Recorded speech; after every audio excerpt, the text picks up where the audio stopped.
d'entendre. Le Grand Matin Sud Radio. L'enquête de la matinée. 9h18, merci d'être avec nous. C'est le débat ce matin avec nos invités entre fin de crise, enfin en tout cas fin du grand débat national et toujours en pleine crise et les européennes. On en parle ce matin avec vous, Véronique Jacquier, avec cette question. Êtes-vous convaincu par la stratégie d'Emmanuel Macron pour sortir justement de cette crise ?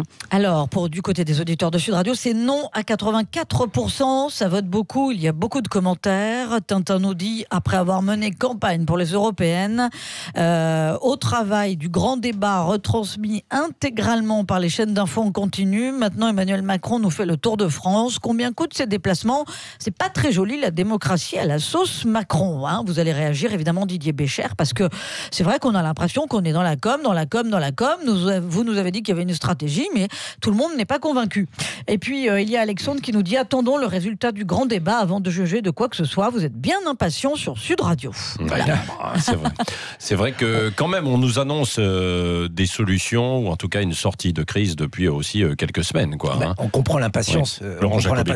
Pas seulement de Sud Radio, je crois, mais de l'ensemble des Français, parce qu'on nous avait promis un grand débat démocratique dont des idées fabuleuses allaient surgir. Moi, je doute pas de la créativité des Français, et ils ont exprimé leur volonté d'un changement. En revanche, je doute de la méthode.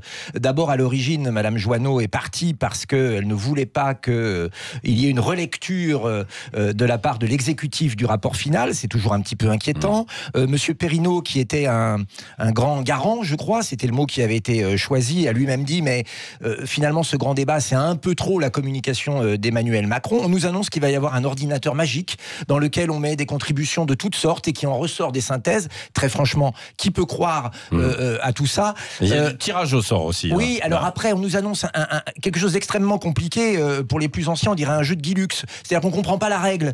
Il va y avoir un tirage au sort de gens dans les régions. Ces gens vont décider. Qui est terminé. C'est fait déjà, oui. Ça va retourner au Parlement. Enfin bref, on gagne du temps. On fait patienter les Français en leur disant on va vous écouter, mais une fois encore la ligne du gouvernement elle est très claire, elle est très très claire, on va continuer comme ça. L'optique du président de la République c'est toujours la même, les Français sont finalement des feignants, ils doivent se mettre au pas de la concurrence et de la mondialisation, alors que les solutions que demandent les Français sont des solutions de bon sens. Moins d'impôts, pourquoi ? Pour consommer plus. Consommer plus, pourquoi ? Pour créer de l'emploi en France, si tant est qu'on protège un peu les entreprises françaises, et donc, en même temps, il y a de la créer de l'emploi, et donc avoir moins d'indemnisation de chômage, et de la redistribution. Didier Bécher. Oui, puis la réalité, je vous rejoins sur ce point. La réalité, c'est les chiffres de l'INSEE de la semaine dernière qui met effectivement en avant la France va mieux, l'économie française va mieux, les créations tout le monde d'emplois. Ne l'a pas vu. Grâce aux gilets jaunes. Mais vous savez, l'INSEE l'a dit que c'était grâce aux gilets jaunes. Si les gilets jaunes disaient un peu plus que grâce à eux, on a obtenu des choses, je pense qu'on aurait moins de violence dans les manifestations. C'est une réalité, c'est une réalité, mais très bien, l'INSEE, grâce aux gilets jaunes. Oui, et nous avons répondu avec ces fameux 10 milliards à une revendication des gilets jaunes. Et je trouve... Et pas de tous les gilets jaunes, parce que une partie. Donc, vous avez le chômage de longue durée qui a baissé depuis la première fois depuis 10 ans. Le chômage de longue durée, longue durée, ça veut dire à partir de 12 mois de chômage, a baissé depuis 10 ans. Combien de chômeurs en plus depuis l'arrivée de M. Macron ? Non, le chômage a baissé. Maintenant, la vraie question, c'est pourquoi aujourd'hui et pourquoi depuis 10 ans personne n'a réussi à avoir un impact sur le chômage de longue durée. Non, et c'est à ça, qu'il faut qu'on l'impact est minime quand même. Il faut peut-être attendre plusieurs mois. On ne peut pas dire quand même qu'on sort du chômage de masse grâce à Emmanuel Macron. Vous savez, quand vous regardez la négociation sur le chômage, parce que vous parlez du chômage tout à l'heure, certes qui a échoué, qui est reprise par Muriel Pénicaud et le gouvernement, il y a tout un axe très important sur le renforcement qui est demandé par les partenaires sociaux, de l'accompagnement et du bilan pour les demandeurs d'emploi. Là où nous avons échoué, c'est exactement là, et ils ont entièrement raison. Comment peut-on avoir 10 mois d'indemnisation au chômage en moyenne pour les Français ? Ça veut dire que nous avons structurellement un chômage de longue durée en France dont personne ne s'est occupé et dont personne n'a trouvé des solutions. On doit s'attaquer à ce problème. Bernard Marchal. Moi j'ai l'impression qu'en fait on parle de petites... de détails. Le chômage de longue durée, ça me semble pas un détail. Non, bien sûr que ce n'est pas un détail, mais disons que je crois que vous n'avez pas compris que le mal-être et la crise est éminemment plus profonde. Éminemment plus profonde. Les Français qui sont dans la rue tous les samedis depuis 5 mois se battent pour la dignité. Ils se battent pas pour simplement sortir du chômage, gagner un petit peu plus, un petit peu de prime pour l'emploi. Non, ils se battent parce que la crise est véritablement profonde. Ils ont fait plein de constats et des constats profonds sur l'état du pouvoir actuel et sa nature, sur l'état de notre démocratie actuelle. Sommes-nous encore en démocratie ? Sur les médias, sont-ils encore neutres? Sur les forces de l'ordre, sont-ils encore des gardiens de la paix? Etc., etc. Et en fait, les Gilets jaunes ont vraiment pris conscience profondément. Et qu'est-ce qu'il y a derrière ce que vous êtes en train de dire? Parce que je vais quand même dire si ça veut dire soupçon de dictature ou des choses comme ça, je suis pas certain de bien comprendre. Eh bien, je pense qu'effectivement, la crise de la représentation, de la démocratie représentative, dont on parlait déjà bien avant les Gilets jaunes. Les Gilets jaunes, c'est la cerise qui s'est posée dessus. Mais en réalité, la crise de la représentation, de la démocratie représentative, elle date depuis longtemps. Et vous attendez cette crise de Gilets jaunes pour y répondre, et encore, même pas encore y répondre. C'est-à-dire que vous attendez 5 mois pour encore y répondre. Et vous dites que c'est de la faute des Gilets jaunes. Si on n'écoute pas, à un moment donné, on peut pas prendre des décisions. Et c'est ça définitivement qui change. Vous n'écoutez pas. Nos revendications n'ont pas changé depuis le départ. J'aimerais quand même Laurent Jacobelli. Sur un certain nombre de contre-vérités, si vous me le permettez, monsieur le député. Depuis mai 2017, l'arrivée de monsieur Macron au pouvoir, il y a 200 000 chômeurs de plus en France, toutes catégories confondues. En 2018, le pouvoir d'achat des retraités a diminué de 39 € par mois. Tout ça, ce sont des statistiques qui viennent de l'INSEE, monsieur, qui viennent pas de moi. Donc ça, ce sont des phénomènes très préoccupants sur lesquels vous devriez être probablement un peu moins naïf et optimiste, et que vous devriez regarder de plus près. Mais le problème de la représentativité est véritablement le problème que nous touchons aujourd'hui. Parce que vous défendez un système qui est l'ultra-concurrence, une espèce de darwinisme où les retraités sont pas placés dans la concurrence, tant pis pour eux, les plus forts survivront. C'est votre vision du monde, et je la respecte, même si je ne la partage pas. Sauf que cette vision du monde, aujourd'hui, il faut la proposer aux électeurs, car vous aurez bien compris que les Français n'en veulent pas, ou en tout cas c'est le programme pour lequel ils ont voté, monsieur. Il n'y a aucune surprise dans les décisions que nous avons prises. Vous avez 350 députés sur 577. Je ne pense pas que les Français aient voté à 75% pour ça.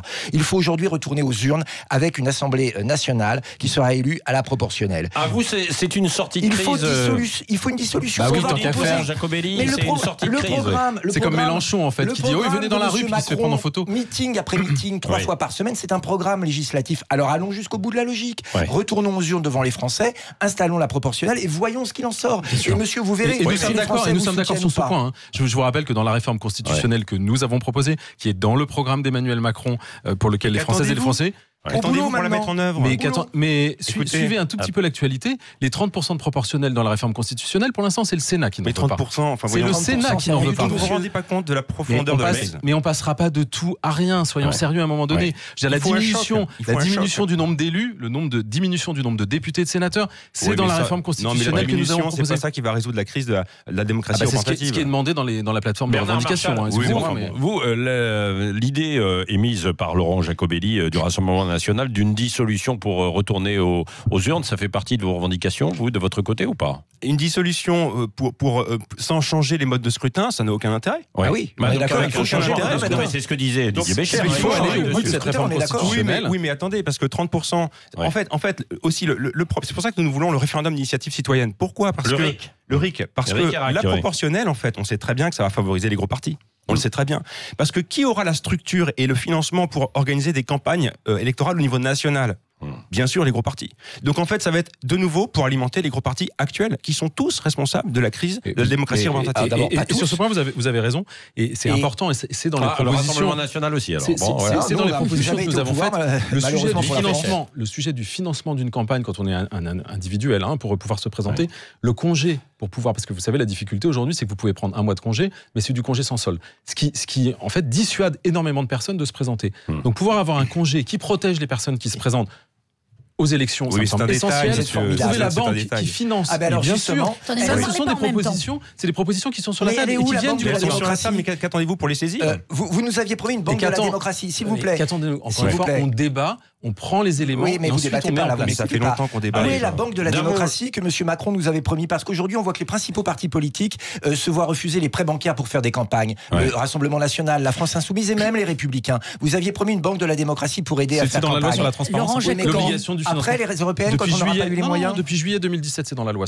Et on revient dans un instant. La suite de notre débat, vous pouvez commenter bien sûr sur Twitter #Sud Radio Matin. Nous appeler 0826 300 300. Qu'est-ce que vous en pensez de cette stratégie? On en débat déjà depuis 20 minutes maintenant. On va continuer encore un peu et on attend vos appels pour vous donner la parole librement. Oui, c'est ça. 9h27, c'est Sud Radio. Sud Radio. Le grand matin Sud Radio. L'enquête de la matinée.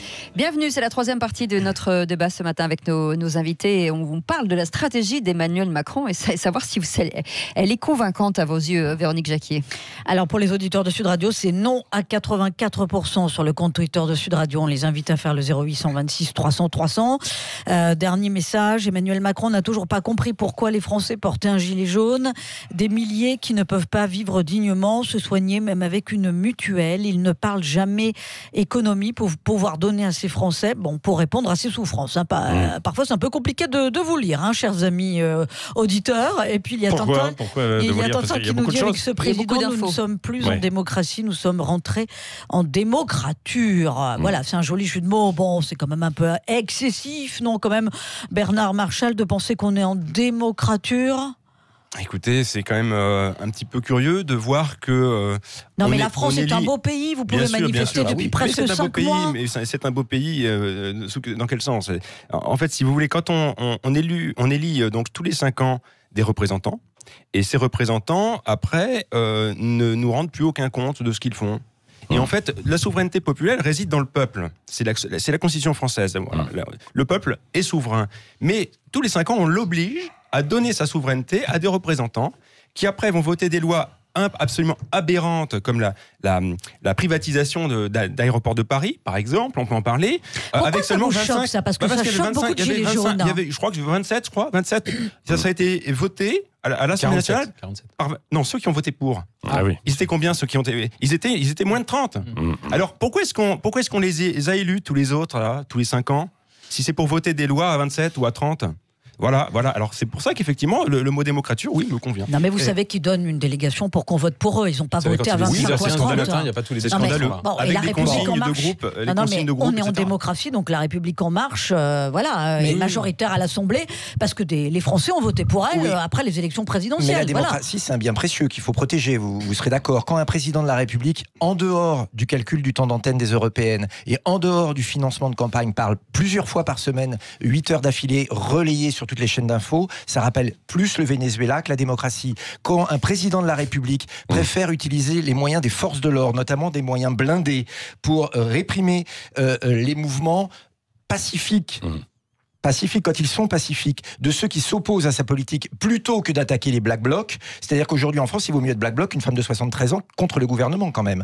Donc on peut se poser une question sur le champ de la démocratie. Quand le gouvernement fait en sorte que les banques ne puissent plus prêter aux principaux partis d'opposition, on peut se poser des questions sur la démocratie. La démocratie, c'est pas quelque chose d'éternel qui restera toujours, c'est quelque chose qu'il faut surveiller. Et vous estimez qu'elle est fragile là, en ce moment? Elle est très fragile, surtout quand on a un président qui n'aime pas le peuple et qui est persuadé d'avoir raison. C'est très dangereux. Pourtant, il avait écrit la Révolution. Oui, Laurent Jacobelli. Certains Français de gens qui ne sont rien. Laurent Jacobelli, ça c'est intéressant. Vous faites allusion à la Banque de la démocratie, un projet qui était porté par François Bayrou.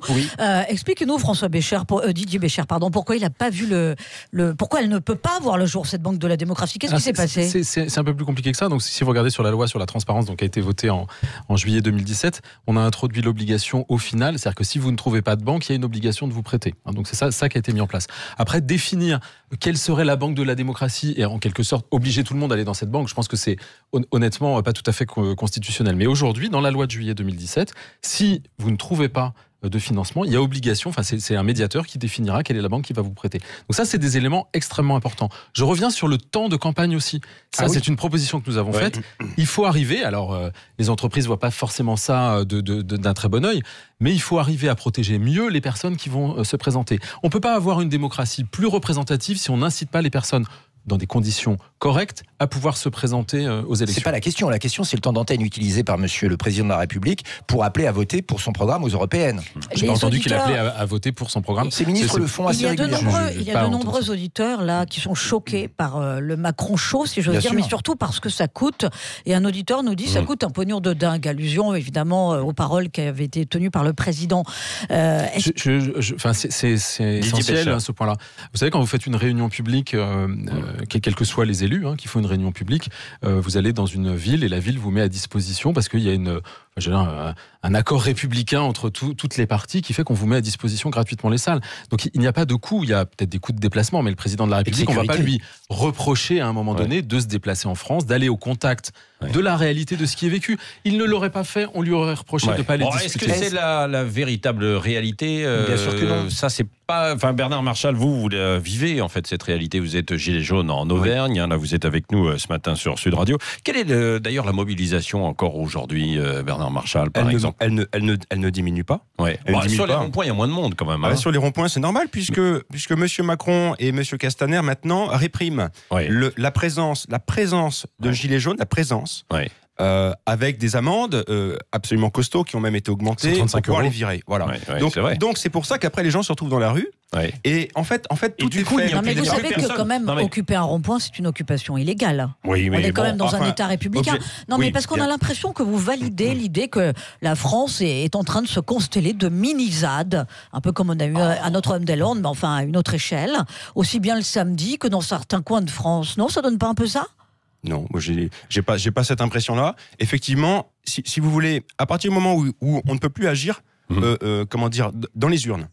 À partir du moment où on ne peut pas avoir droit aux médias de façon neutre et impartiale.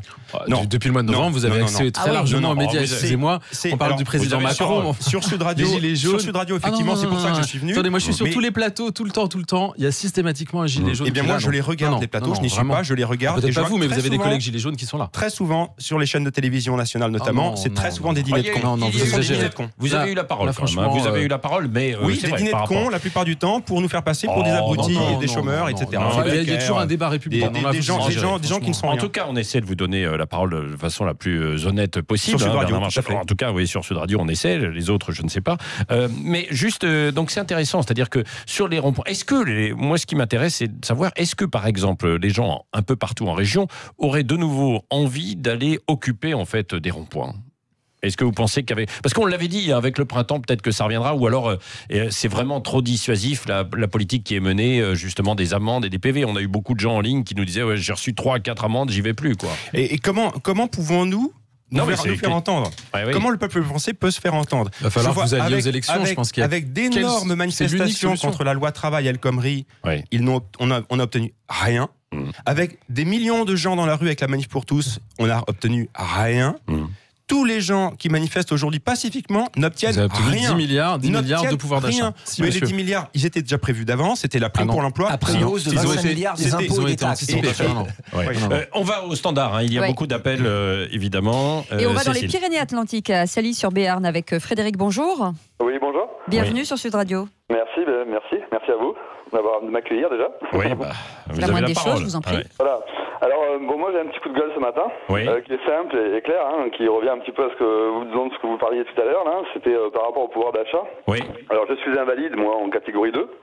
Donc, j'ai droit à une pension de 700 € par mois, 550 € par mois, plus 150 € d'Asie, qui est un revenu complémentaire à l'handicap quand on n'a pas assez travaillé en France et qu'on n'a pas assez gagné. Donc, je me retrouve aujourd'hui avec 700 € par mois.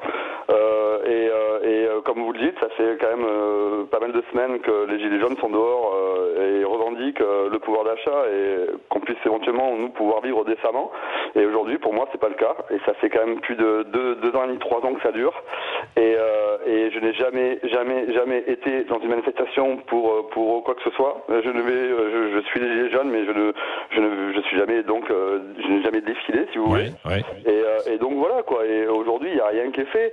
Et c'est vrai que moi, chez moi, tout seul, avec 700 € par mois, 2 enfants, et en plus de l'inquisition, parce que pour tout changement social qui vous arrive, on vous demande des papiers, on vous demande on vous sucre. Voilà, j'avais un complément d'AH, c'est complément pour handicapé. Voilà, l'incapacité. L'AH m'a été arrêté depuis le mois d'août. Ça fait 8 mois qu'on me doit 200 €, qu'on me les paye pas parce qu'il manque un papier, parce que ma situation familiale a changé. Et qu'est-ce qu'on vous dit alors? Qu'est-ce qu'on vous répond?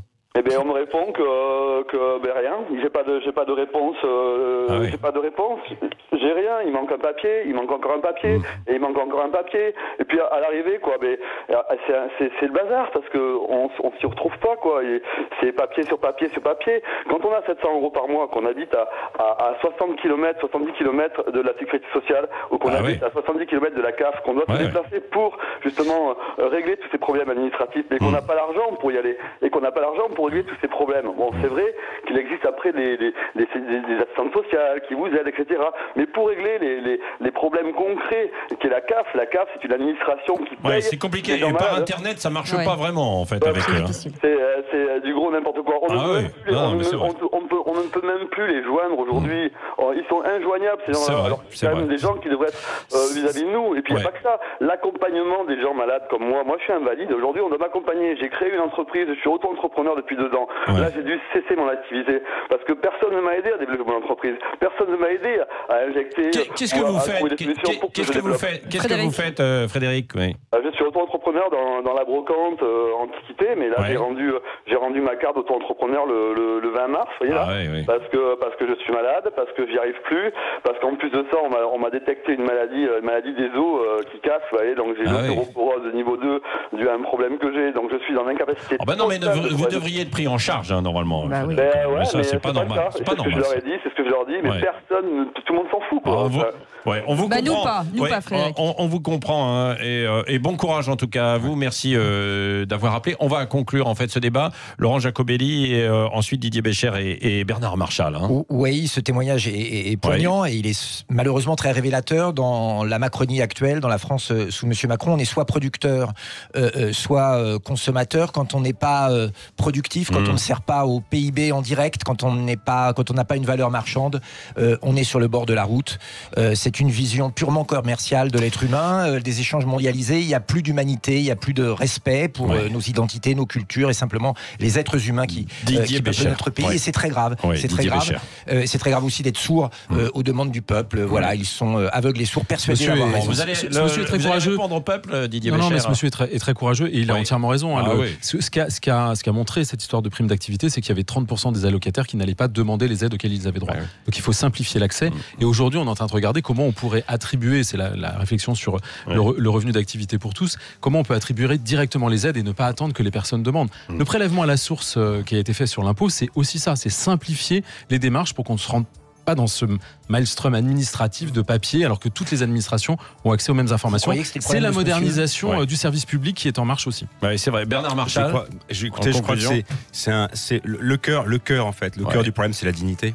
C'est la dignité. Chaque être humain doit avoir droit à une vie digne. On est d'accord. Voilà. Que ce soit des enfants, des vieillards, des gens qui travaillent, des retraités, des chômeurs. Tout le monde doit avoir droit à une vie digne.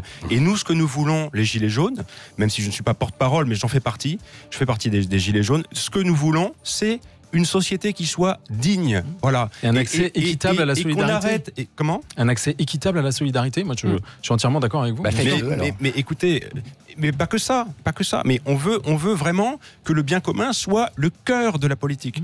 On ne comprend pas pourquoi est-ce que M. Macron ne prend pas le taureau par les cornes. Qu'attend-il ? Ça fait 5 mois. Nous attendons toujours sa réponse. Didier Bécher, on peut aider ce monsieur, non ? On peut nous aider à l'aider ? Bien sûr, on peut l'aider. Il faut regarder où est-ce qu'il habite déjà pour regarder au niveau du service public de proximité. Il y en a peut-être un qui peut faire le relais. Merci à tous et notamment vous, Bernard Marchal, venu d'Auvergne. Merci à vous. De la montagne d'ailleurs, parce que le mouvement des Gilets jaunes, c'était parti notamment parce qu'il y avait le 80 km/h et l'essence. Le titre de la montagne ce matin, c'est coup de chaud à la pompe. Parce que c'est vrai que ça augmente c'est toujours effectivement à 1,50 € en moyenne, évidemment. Et quand on va faire son plein pour aller travailler, comme le disait Frédéric à l'instant, faire des kilomètres, c'est compliqué. Véronique, et on fait un petit point avec Véronique. Oui, pour répondre à la conclusion de Bernard Marchal, Gilets jaunes du collectif Carton jaune, eh bien plus de dignité au cœur de la société. La stratégie d'Emmanuel Macron, c'est pas ça, et c'est pour cela que 85% des auditeurs de Sud Radio sur le compte Twitter de Sud Radio ont dit non, ils ne sont pas convaincus par la stratégie d'Emmanuel Macron pour sortir de la crise. Pour les européennes.